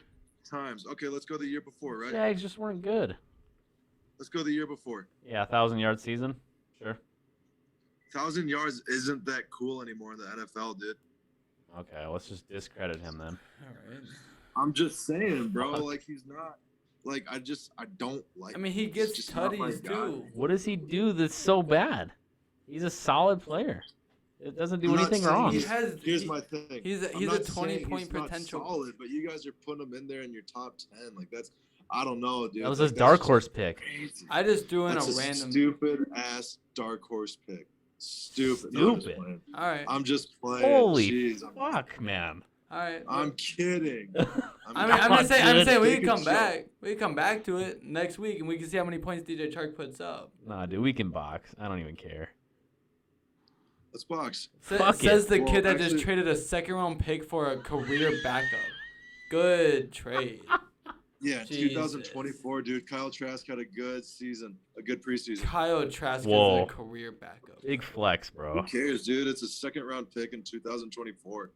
That league won't even be around in 2024. Probably not. Like I'm good. We'll move on. Brady's to not tight gonna be there ends. forever. Yeah, he will. Yeah, probably will. So tight ends is probably one of the toughest positions to rank because like after like the top like whatever. Oh wait, pause. What? Can I just? I want to say this. How is Keenan Allen not in the top 10? Dude, I told you I made this list and I made it quick. Going up against Washington. I'm not accusing you of it. I'm just asking. Like, what? Like, you guys like the matchup? You don't like the matchup? Like Washington, I don't know. I'm sure he'll get his catches, but yeah, I just looked at it as like a tough defensive matchup. I don't even know. I probably didn't even think about him because I forgot about Stephon Diggs, who's probably like one of my favorite receivers, top 3 receivers in the whole entire league. So I guess I'd throw him and Diggs in there and take Julio and Cooper out. I don't know if I take Julio. I kind of like him this week. I'll maybe take Mike Evans or Cooper. Oh, I don't know. I just like Mike Evans as a red zone threat. He gets his touchdowns. Yeah, I don't know. I mean, receivers in the end, though, like my list could be accurate because any of these players, could get top 10 points. But DJ Chark can because any of them could score over 20. Like, they can. Yeah, anybody could, dude. Not anyone. Like, these guys are all in position to because Deebo they're number 1 Samuel receivers. could score over 20. Who? We don't know if DJ Chark's the number 1 there. He is. It's Marvin Jones, Lavisca Chenault, and Hem. Who do you think's going to be lining up at the fucking X and Y? Lavisca Chenault is the wide receiver 1. Prove it. Oh, my God. Okay. Here I go. Yeah, well, we'll see. Yeah, we'll see. All right. So You're a child, man. I swear. Fuck. There's no reason to hate him. It bothers me. I don't hate him. You do. I just need you guys to put some respect. I was just trying to make an oddball thing. What do you mean put some respect on him? We haven't disrespected him once. I love Lavisca Chenault. I drafted him in the Dynasty League that you made us redo. Because of all your idiot friends that can't draft. Hey, dude, it's not my fault that my team was so stacked. It was me and Bryson's league. What, the JV league? That I was literally led the league in points in? Oh, okay. That was your guys' league. My bad. I apologize. I'm sorry. Who won that league? You had to redraft it. So who fucking cares? That league doesn't exist. It doesn't matter, dude. I don't know where you met your friends in college and shit. They suck. Look, I hope they watch they're this. not- They suck. Look, Iowa is not that bright, okay? I know. It's a lot Bunch of corn. Bush Light drinking, corn eating fucks. Fuck. But I love them. All right, I love them. I do too. Dude, They're great. that was their the money. softest thing I've ever seen in a fantasy football league I've ever been a part of. Let's redraft it because everyone was like, that's No. learn how to live fucking life. Listen, I've seen redrafts usually after like 5 years or some shit, but the fact that me and Jeff literally switched teams, that was the softest for me. Yeah, oh yeah, dude, that was bad. But It's just embarrassing. I did everyone a favor. Here's the thing with JV though. JV started off as just like a trial run because there was a bunch of guys that like the only reason I started JV was because Lars Bars he was like, dude, I've wanted to try out a dynasty league. I've just never done it before, so I don't want to put money down into it. So I was like, $10, let's just grab some people, 10-man league, let's make it quick. So we grabbed some people, and of course the experienced guys, like all three of us, we raked. Like it was real fucking easy. Yeah. But it made it more competitive because now like I hate that league. I think that we're gonna all still murder them. But I think it'll be better. They got a year under their belts. Man. Well, that's the thing, dude. It's like you gotta learn, and if you drafted bad, like that's what the point of dynasty is. Then you fix it later. Like that's what was so frustrating about it. Like oh, I'm sorry you don't like your team right now, but you know what? You can fix it later. No, seriously, dude. That's what's frustrating in this league. Okay, my cousin's league. I think I'm in like year 7 right now. It's the longest dynasty I've been in. I haven't made the playoffs one fucking time. It's that competitive. Every other league, I'm in the playoffs, I'm in the championship, just because of the competition. But it just shows like you're not always gonna get your way in dynasty. It's not year-to-year fantasy. That's the fun of it. Right, that is the fun of it. Shit happens. You gotta man up and deal with it. My big money league, that's $200. And so honestly, it's not that big as far as the fantasy world goes, but that was the first dynasty league I was into, and I had to. I knew I was a donation last year, dude, because I didn't know what I was doing. I got rookie fever, and I got fleeced multiple times. And so it was like, thankfully now it's panning out until fucking Akers, Dobbins, Etienne, Smith, Rashad Bateman, Michael Thomas. Oh my God. Who else can I go? I'm like, thankfully, I was able to trade a couple of these guys 2 days before they had season-ending injuries. So I'm somewhat keeping my head above water. But, like, yeah, I had to. And so I just invested into draft picks, dude. I got very lucky. I had DK Metcalf, and everyone roasted me about my trade with DK Metcalf in the middle of last season. But hello? Yeah, we hear you and the train. You're good. Okay, cool. Hashtag get the boys out the hood. Oh, God. But no, dude, I got that first round, that trade I did with DK Metcalf last year. I ended up getting Jalen Reagor, who's still, in my opinion, a very good prospect. Not as good as once I thought he was, right? Like he was getting drafted in the middle of the first round in rookie drafts last year. If the Eagles weren't so shit, I'd be more of a, like, I would feel more confident. But the Eagles are shit, and they don't know how to but it ended up being the 101 and the 103. So I'm like, yeah, I won that trade because I get Trevor Lawrence and I traded the 103 for like Calvin Ridley. Like I'm all right. Jesus. People capitalize. Like here's the thing. Like Bryson just said, capitalize on players that are breaking out and go for rookie draft picks. Yeah. Like if you stock up on first, like that's the one thing that, like that's the hack to dynasty in my opinion. Is if your team sucks, you sell house for first round draft picks and then you capitalize on rookie fever. Yep. It's a marathon, dude.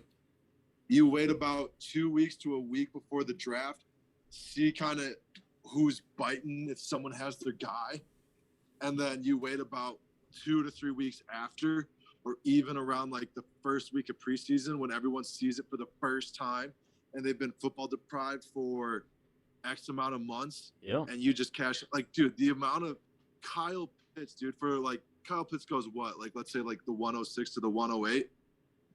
And rookie draft, he's even got number one, bro. I was gonna say I've seen top 5 too. I guess it depends on Superflex, right? Yeah. But it's, dude, like some of these trades I see, people are shipping off their whole house for Kyle Pitts, and the guy hasn't played a snap. Like these picks, these rookies, just from rookie fever, as long as you play your cards right, you can completely turn around your team in 1 year. Yeah. Like I did in Greaseball. It's all about depth. Yeah, but the thing is, yeah, people just sit on their fucking thumbs and cry about it because they're this. See, and that's the difference between fantasy players and dynasty players. I say it all the time. Well, I love you, baby, but dude, I own that. Well, actually, no, I don't, because I already had 2 season-ending injuries with Akers and Dobbins, so my depth is. And I helped Anthony out and traded for Christian McCaffrey, but whatever. Okay, that's not helping me out. I traded my best player for depth. Shut up, dude. I would take that trade back right now. Yeah, I'm sure you would. So, and you wouldn't. Okay, let's do the tight ends. You guys suck. Jesus. Fuck. So my number one's Travis Kelce, pretty easy pick. George Kittle at the Lions, great matchup. Probably gonna eat. Darren Waller at the Ravens, also gonna eat. You could probably interchange all of them. Oh, I'll probably keep Kelce number 1 no matter what. Andrews at 4, I think that's a good play. Robert Tonyan at 5, all the way at 5. He had a really good year last year. He had 11 touchdowns, and he has a good matchup. I don't know if he's gonna continue that, but I put him at 5 just based off of last year. Kyle Pitts at 6. I like his matchup. We're still to be seen. Rookie tight ends typically don't pan out, even though he's more of a receiver. Then we have TJ Hawkinson against the Niners. Tough defense, tough matchup, but you just kind of run thin at tight end players. So you're like, he typically does pretty solid. So I just put him at 7. And then Jared Cook was a horrible ranking. Wait, what? You have something to say. Okay, anyways. Jared Cook, I just put on there because he's like one of my sleepers of the year for like the tight end spot, even though he's old. But that's kind of a tough matchup. But you never know. Tight ends could get touchdowns. That's kind of all you're hoping for, is that your tight end scores, essentially, in fantasy and in PPR. Like, not everyone's like a Kelsey. You just kind of hope that your guy gets a tutty. Logan Thomas versus the Chargers, and then Tyler Conklin, who I just put as a fucking dark horse at 10. It's disgusting. Dude, get over it. I think this is a pretty easy list. I mean, there's not really a lot to debate with tight ends. It gets so thin after those first you could put 6, 7 guys. Yeah, Higbee if you want. It doesn't. I mean, they're all the same 8 on down to the rest of the league. So I'd put Noah Fant in there. Yes. Go for it. As long as he's healthy, but I mean, he has a good matchup against the Giants. I like Noah Fant there. And honestly, against Atlanta, I know a lot of people are going to go Goddard. I actually like Zach Ertz to have a bounce back year. I just don't like the Eagles. I just don't think that they can score, but yeah. You could throw Gesicki in there. Yeah, I mean, I just literally at the bottom, I'm like, I just don't care because, like, dude, if like they don't score a touchdown, then typically a lot of those tight ends are just meh for that week. Yeah, some will get like 5 catches and like 40 yards or something like that, but yeah, like that's just kind of like the name of the game. Tight ends is kind of hit or miss unless you have like one of those top 4 or 5 or 6 guys. Like that, that's just kind of how it goes. Like that's why I drafted Travis Kelce in my most recent draft because I was picking number 10 and I thought it was good draft position to get a top tier tight end because it's valuable to get that many points per week from that position. But like, if you don't go that strategy, then fuck it, just play whoever. Dude, honestly, going forward, like next year, new dynasty drafts or new single season fantasies, I feel like more and more every year. But now I'm just like 100% locked in, where I just want to go tight ends early. I feel like it's just the best way to go. If you get one of those top 3 right there, that changes your whole dynamic of your roster. You can get receivers late. Yeah, receivers go forever. I go running backs right after. I get a quarterback maybe 5 or 6. I don't know. Maybe even later if you want. Dude, yeah, I don't. So I just did and I know I told you guys, but I just did a fantasy draft with a bunch of the high school guys, and obviously Kelce almost routinely always goes within the first round. but I had to pull the trigger early 3rd round on Waller because Kittle went the pick before me. And it's like, kind of like you guys are saying, like the tight end, those top 3 give you such a competitive advantage because there is such a far disconnect or gap between the top 3, maybe even 4, right? The 4, though, you got like 3 other guys. So it's like the top tier and then like Pitts, Hawkinson, and Andrews, and then it's everybody else. And then after that, kind of like you guys said, like wide receiver depth is stupid. So I usually don't go quarterback unless I'm in like the 7th round and Lamar's there or something. But it's like Kirk Cousins, Ryan Tannehill, Matt Ryan, I've seen on multiple leagues is this guy's on the waiver wire, and it's like, holy shit. Yeah, but that's like kind of the thing that you got to consider too, because like certain quarterbacks do give you a competitive advantage. Like if you have a Josh Allen like going up against a Matt Ryan, like who the fuck's gonna get, like Josh Allen can give you 10 more points on a given week just because of his rushing ability. And Matt Ryan could shit the bed. Like you're gonna get a more consistent quarterback. So like there is like certain strategy with that too. But overall with the tight end spot, like you gotta look at your roster matchups as like position by position matchup. So if you're going Travis Kelce versus and your opponent is starting Tyler Conklin, you're gonna win that matchup 110% of the time. Like, yeah, I guess like the quarterback for me, unless I'm getting Josh Allen or Patty Mahomes, but even then, I don't even think I'd look at quarterback until the 3rd round because running back dries up so quickly. And again, those top 5 wide receivers, they also give you a very good competitive advantage with Tyreek Hill, Diggs, Calvin Ridley, Jefferson, DK Metcalf, Jefferson. Yeah, like those 5 guys all give you a massive competitive advantage. After that, like, you know, it is like they're still top tier, but it's not crazy. For me personally, I sit in 1 quarterback leagues until like very late to snag a QB. Yeah, like some of my later guys I like is like a Ryan Tannehill, who tends to be like good value later. He had like 40 touchdowns last year, so. Tannehill, Cousins, Stafford. Facts. Yep. Joe Burrow, everyone's scared about him.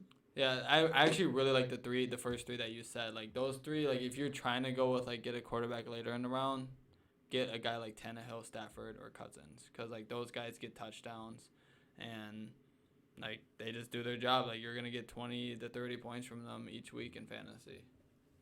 Unless you're in a league with Darren, Tom Brady's usually there late. Yep. Fucking A. And then I just have He'll be here next week, folks. This is just a random list I put together. It's nothing. I just like didn't even put a lot of thought into it. But if some defenses that I kind of like this week, 49ers against the Lions, Colts against Seattle, even though I know they have Russell Wilson and all those weapons, I still could see a lot of sacks and even potentially some turnovers coming out that game. Witty pay. Christian Darrisaw. Panthers against the Jets. I don't know, until I see the Jets put a drive together, I guess I'm kind of subject to always kind of pin defenses against them. I actually really like the Vikings against the Bengals. I think Joe Burrow is going to start off slow, but I could be wrong because it is the Vikings, and I could just fucking hate my life. And then the Broncos against the Giants is a really good matchup, too. I like San Fran versus Detroit. That's probably like my number 1 favorite stream of the week. Big time. And then also watch out Miami, New England too. What defense? Miami's defense. I like Mac, baby, but yeah, you're not lying. Yeah, it could be tough. In New England though. I like New England's weapons. Like that's the same thing with like Seattle. Like I could see Seattle still putting up decent points on the Colts, but I could see the Colts getting a decent amount of sacks. Like I could like a lot of sacks that game. I like Baltimore playing the Raiders. Yeah. Yeah, I like that too. That's locked down right there. Yeah, and like the Raiders are subject to put up a lot of points as well.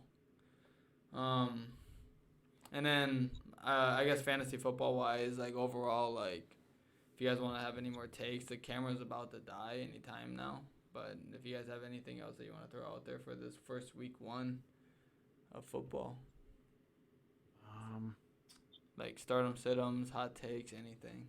Go start Pittman. I like it. Dude, shut up. Go start Pittman. I like it. And just because Kai's here, go start DJ Chark. Yep. I like Absolutely. Go ahead. Sit Laviska Shenault. Like, What? Get your words out. Get your words out. Sit Kirk my Cousins. Wi-Fi sucks. So No, you suck, Kai. Well, that also true. Yeah, buddy. Oh, Sit yeah. Allen Robinson. Locked down. Oof. Oh, Yeah. tough. Honestly, I take it back. Sit Allen Robinson. Yo, for sure. actually, you might want to sit David Montgomery this week too, potentially, because that O line compared to versus that D line might be a major catastrophic issue for the Bears. Depends how deep you are. Yeah, I mean, like There's some guys you just can't sit. You that's know? true. Montgomery, he's gonna get his touches, and he looks like he's primed for a good year. But man, that matchup is rough, and that Bears O line is even rougher. I'd start. Start Cortland Sutton, baby. I was just gonna say start them Denver boys. Yep, I like that. Yeah, that boy Teddy Two Gloves. I would sit any Raiders receiver or running back. And if you don't have a tight end, take a flyer on Conklin. Like, he's going to get targets. He might even get some red zone targets, too, because he's a big boy. Oh, no. They usually go to Dalvin Cook or Thielen down there. True. I mean, like I was looking at, like, Irv Smith's perspective of how he was used in the red zone towards the end of the year. He had 5 touchdowns last year, missing a few games, or quite a few games. So, they like to use the tight ends in their offensive attack in the red zone too, but it's mainly going to probably be like Thielen, Jefferson, and probably a wide receiver 3 to get in some TDs. Yeah. Yeah, I don't know. You guys, favorite kicker of the week? Specs! Yeah, I'm going with Cool. Cool. That's cool. That's cool. I'm going to go with that too. Got to rep the Asian brother. And also, I always Respect. love Justin Tucker. Legend. It's true. Arguably the GOAT. And I can't wait to beat Kai in fantasy. Do we play? I have no idea, but when we do play, I'm busting. You and me play week 1 in one of these leagues. That's easy, dub. Not I you hope and it's me and greaseball in the league. You No, I'm just just saying, traded your whole team. I know, isn't that? No, I played Lucas in that one. I think you and me played JV. All right. I hate my JV team. What? I hate JV, dude. I hate my team. Oh yeah, let's do a redraft. All right, I'm ending the podcast. See y'all next week. Let's go. Go start Pittman. No cap sports. Let's No go. cap. DJ Chark for the win.